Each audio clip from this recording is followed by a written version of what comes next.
லேவியர் புத்தகம் அதிகாரம் 9. ஆரோன் பலி செலுத்தல்.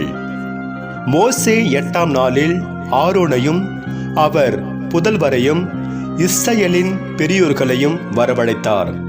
அவர் ஆரோனிடம் கூறியது, நீ பாவம் போக்கும் பலியாக ஊனமற்ற ஒரு காளை கன்றையும் எரிபலியாக ஊனமற்ற ஒரு ஆட்டுக்கிடாயையும் தேர்ந்தெடுத்து ஆண்டவர் திருமுன் கொண்டு வா. நீ சொல்ல வேண்டியது, இஸ்ரவேல் மக்களுக்கு ஆண்டவர் திருமுன் பாவ கழுவாய் பலியாக 1 வயது நிரம்பிய மறுவற்ற காளை கன்று ஒன்றையும் செம்மறிக்கிடாய் ஒன்றையும் நல்லுறவு பலிகளுக்காக ஒரு காளையையும் ஓர் ஆட்டுக்கிடாயையும் எண்ணெயோடு கூடிய உணவு படையல்களையும் கொண்டு வாருங்கள்.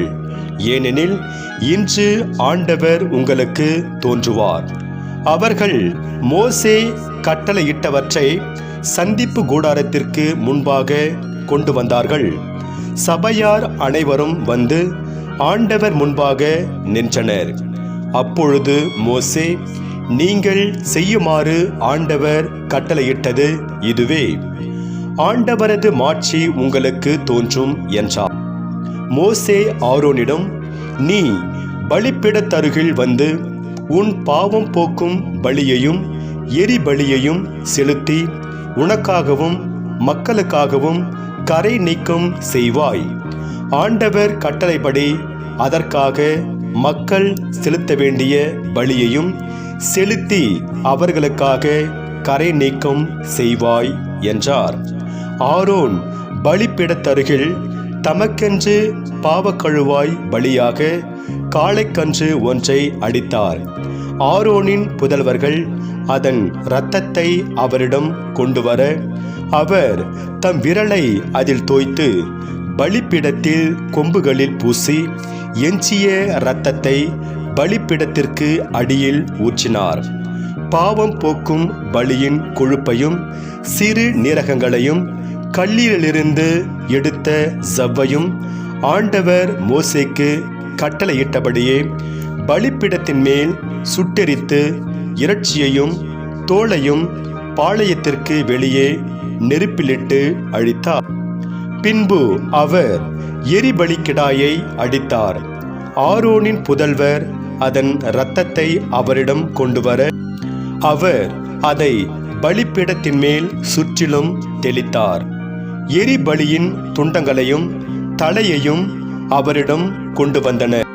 அவர் அவைகளை பலிபீடத்தின் மேல் சுட்டெரித்து குடல்களையும் தொடைகளையும் கழுவி இவற்றை பலிபீடத்தின் மேல் இருக்கும் எரிபலியோடு சுட்டெரித்தார். பின்னர் அவர் மக்களுக்கான பலியை பாவம் போக்கும் பலிக்கிடாயை கொண்டு வந்து அதை கொன்று முன்னதைப் போலவே பாவம் போக்கும் பலியாக செலுத்தினார். பின்னர் அவர் எரிபலியை கொண்டு வந்து நியமத்தின்படியே செலுத்தினார்.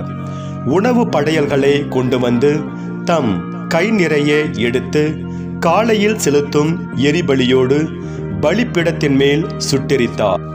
பின்னர் மக்களின் நல்லுறவு பலிகளாகிய காளையையும் கிடாயையும் கொன்று அவற்றின் இரத்தத்தை ஆரோனின் புதல்வர் அவரிடத்தில் கொண்டு வந்தனர். அவர் அதை பலிபீடத்தின் மேல் சுற்றிலும் தெளித்தார். காளையிலும் கிடாயிலுமிருந்து எடுத்த கொழுப்பு வாளையும் குடல்களையும் சிறு நிரகங்களையும் கல்லீரலின் மேலிருந்த ஜவ்வையும் கொண்டு வந்து நெஞ்சு கரிகளின் மீது வைத்தார்கள். கொழுப்பு பகுதிகளை பலிபீடத்தின் மேல் ஆரோன் சுட்டெரித்தார். நெஞ்சு கரியையும் வலது முன்னந்தொடையையும் மோசே நியமித்தபடி ஆரோன் ஆண்டவர் திருமுன் ஆரத்தி பலியாக அசைத்தார். பின்னர் ஆரோன் மக்களுக்கு நேராக தம் கைகளை உயர்த்தி அவர்களுக்கு ஆசி வழங்கினார். தாம் பாவம் போக்கும் பலியையும் எரிபலியையும் நல்லுறவு பலிகளையும் செலுத்திய பின் கீழே இறங்கினார். மோசேயும் ஆரோனும் சந்திப்பு கூடாரத்தினுள் நுழைந்தனர். பின்னர் வெளியே வந்து மக்களுக்கு ஆசி வழங்கினர். அப்போது ஆண்டவருடைய மாட்சி மக்கள் அனைவருக்கும் தோன்றியது. ஆண்டவர் முன்னிலையிலிருந்து நெருப்பு புறப்பட்டு வந்து பலிபீடத்தின் மேலிருந்த எரிபலியையும் கொழுப்பையும் விழுங்கியது. மக்கள் அதை கண்டு ஆரவாரம் செய்து முகம் குப்புற விழுந்தனர்.